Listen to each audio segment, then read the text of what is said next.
Return हा बडा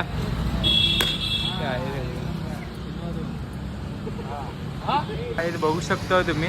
आम्ही तर चाललो उडीसाला भावांनो, जगन्नाथपूरला चाललो भावांनो. जगन्नाथपुरी आणि यादगिरीगुट्टा आणि लय ठिकाणी चाललो भावांनो. बघू शकता तुम्ही पूर्ण ब्लॉग बघा.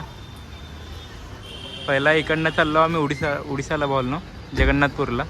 मग तिकडनं येताना सगळीकडे फिरायचं. झालं नाही करूच की श्रीराम.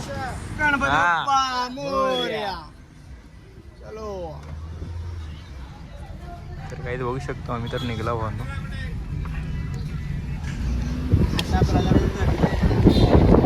शकतो चहा प्यायला तर आम्ही थांबलो इथं पूनममध्ये वगैरे चहा वगैरे पिऊन मग निघतो.